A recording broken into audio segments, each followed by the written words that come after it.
Welcome to Simply Saffron, my YouTube channel. I'm Puja and I live in Orange County, Southern California. I live with my family of 2 teenage boys, my husband and my in-laws. And so you can understand there is a lot of cooking in the house, and yes, I'm passionate about cooking and baking, and everybody loves food in our family. We are a foodie family, so we experiment with food, and I usually cook from all over the world. My roots are from India, so there'll be a lot of Indian cooking in my channel too. But besides that, I'm a baker, so I bake all kinds of cakes and bagels and all this stuff. So when I talk about bagels, that's what the recipe today I have come with, because Saturday mornings are we have a regime. Like, we always go to our favorite bakery and get the cheese bagels and a cup of coffee, and it's just heaven. So let's start with that cheese bagels. It's a very simple recipe, nothing much, but okay, let's proceed with the recipe. Here's what we need for the cheese bagels. So we need sugar, salt, and active dry yeast, bread flour, and warm water. Now the measurements: we need about 2 teaspoons of dry active yeast, 1.5 teaspoons of salt, and 1.5 tablespoons of sugar, 3.5 cups of bread flour, which I already have in my machine, and 1.25 cups of warm water. Now we are using bread flour because it has more gluten in it, and that will give you the more chewiness of the bagel that we love. And so the first step is taking the sugar, the yeast, and the half cup of warm water, and put it all together and let it rise like for 5 minutes. So we can see, this is how I already did it before. So this is how the frothy and foamy looks. The yeast, when it's is in warm water, it looks like. It should be like, the warm water should be something which you can stick your finger in. Like, it should be easy for you. You should not heat it up a lot because it can kill the yeast. So, and the next step is we add the salt to the bread flour, and we can give a first just a little salt, so that the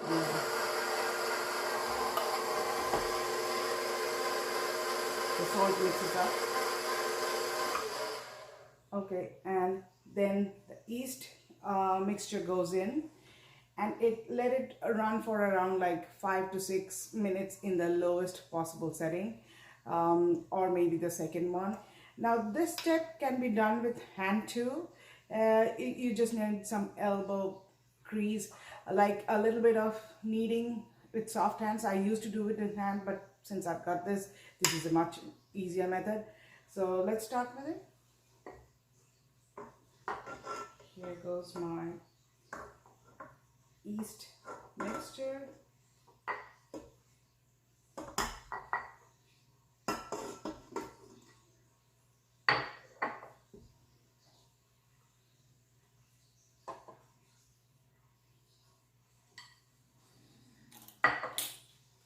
And we'll slowly put the rest of the yeast was soaked in like half a cup of warm water from the 1.25 cup of warm water. So the rest of the water, we'll use it to make the dough. And the dough should be like a little sticky, like a little shaggy at the end. So I'll show you how it looks.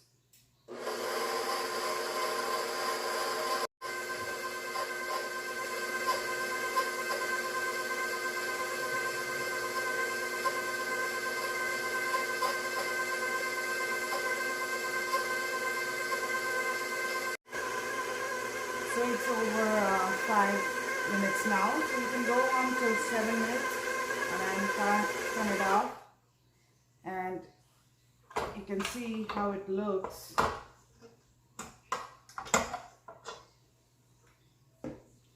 So it's little shaggy like this.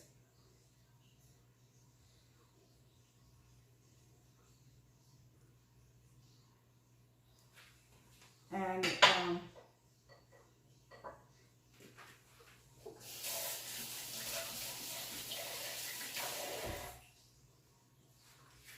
so we can just put a little bit of oil in there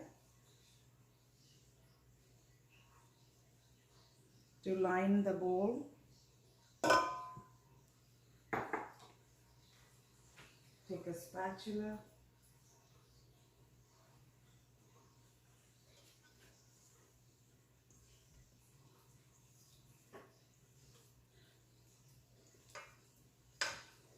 Line the dough with the oil, so everywhere it's coated with it. See the dough like this, and then we will cover it with a saran wrap or a damp towel. I prefer saran wrap because it's easier. So just cover it.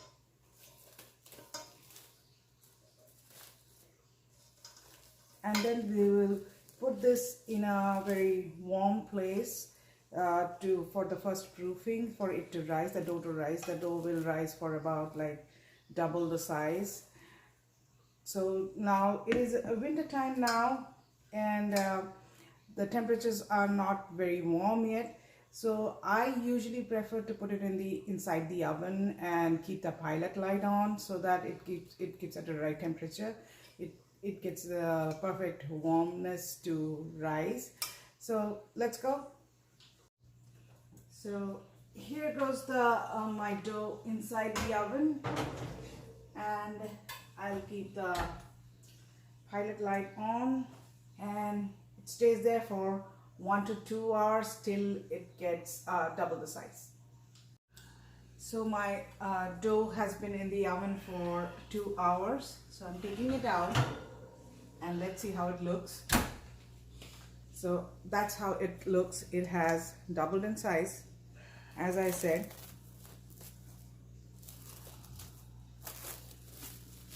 And the next step is we are going to punch it down and let it sit in the counter for another 10 minutes, and then we'll follow. So we are punching it down, like with the help of a spatula. We'll just punch it down. You can do it with your hand too. It's better off if you do it with your hand.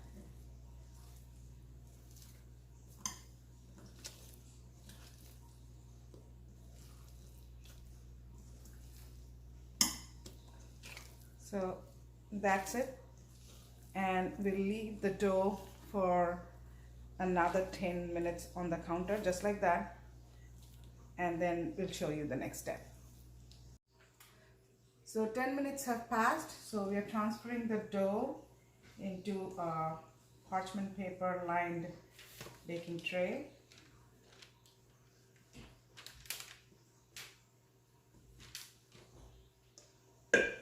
So what we do, we have to take the dough and hold it a few times, just like that.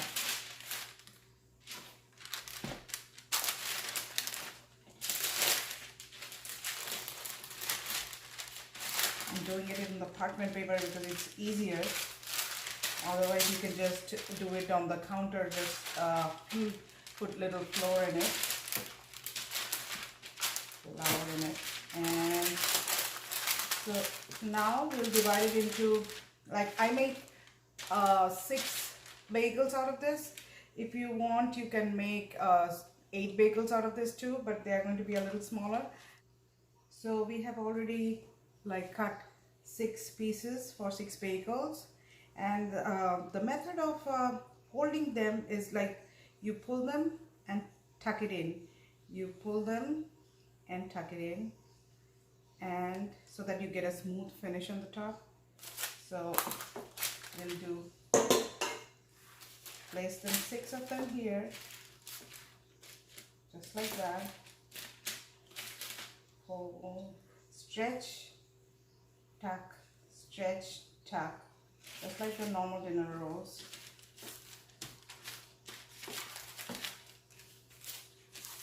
And you can use your finger to dip it in the flour to make and punch it through the bagel, like the hole, and you get the ring up there, just like that. So we are done of making the bagel holes here, and so we are going to rest it for 10 minutes, and this is how it looks. And we are going to rest it, like you can put a wet towel or a damp towel, not a wet towel, a damp towel, or just a towel. I'm going to put the saran wrap again and let it leave on the counter for 10 minutes, and then we'll go for the boiling part. So let's give it a rest now. So making a bagel have two main steps, like I would say three. The first, we have done the proofing. Now is the second step is the boiling and then baking. But nowadays in stores there are different methods too, like they do the steam baking, like they have the oven which has the steam injection system, so it steams and bakes at the same time. That makes the bagel a little softer, but you don't get the chewy effect which you get from boiling. So the step what we are doing now, yeah, we already have the water boiling in there for quite a few minutes. I have my water, and when you start boiling your water, make sure you turn your oven on at 425 Fahrenheit. So mine is working. So, and we start now removing the cling wrap from the bagel so that we can boil them one at a time. So we land slowly the bagel in the water and let it boil for 1 minute on each side. So this is my last bagel. I'm flipping. It has been boiling for, as I said before, you boil 1 minute on one side, then you flip it and boil for another minute. You can go for two sides too. The more you boil, the more chewier it is. So, and I'm letting it boil for a minute. So 1 minute is over after flipping. So we take out with a slanted spoon and put it in a baking tray, which I have the parchment paper and some cornmeal too, which I did before, so that it doesn't stick to the bottom. So at this point, we can just do the egg wash and bake it if you just like the normal bagel, like no gourmet stuff and anything. But since we are doing the cheese bagel, I'll show you the next step, what to do after this. So we have our bagels, which we boiled, which I showed you, and now we are going to make it gourmet. So I have placed it step by step, like I would do the egg. I have one beaten egg here and few cheese here, whatever cheese you can get, Parmesan, Asiago. I have here the normal jack cheese and cheddar cheese combined, and I will put some jalapeno in some of them, like these are normal jalapenos, pickled ones. You can put the raw ones too. And there are other toppings too, like you can put poppy seed and onion. If you want some chocolate chip on top, you can do that too. But let's do the one which I like the most, which we are used to. So we are just doing a plain egg wash. Okay, brush it with eggs. That'll give the shine, and it'll help the cheese to stick too.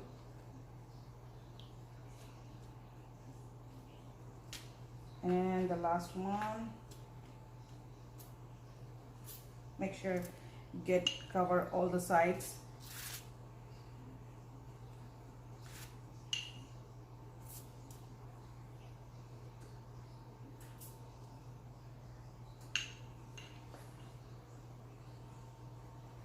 And now the cheese.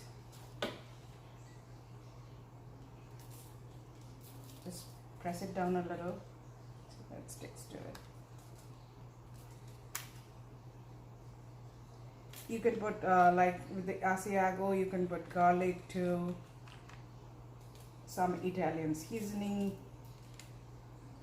But this is plain and simple cheese bagel with the jalapeno. Believe me, it tastes really good. And then just stick the jalapeno on top of them.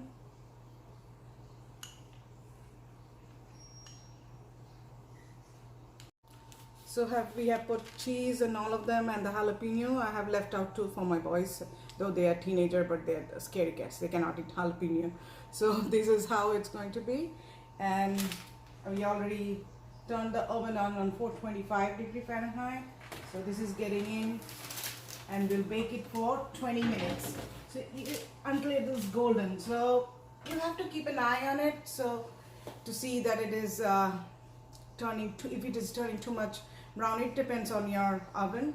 So that after 20 minutes, it will be nice. The cheese will be melted and the sides will be golden. Then you can take it out.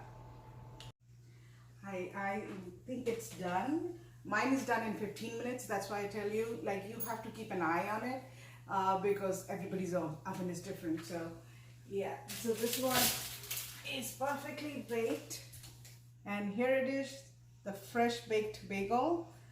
Love the color. And this is just, you can have it just like that, toast it and have it with a cup of coffee, or you can have it with cream cheese. Or if you want, you can have it as a lunch item too, putting like lox, turkey, any kind of meat, or just with a slice of cheese or cheese. And yeah, you will love it. And hopefully you will bake it at home, and you'll see that how easy it is to make a bagel. Please do subscribe and like my YouTube channel, Simply Saffron.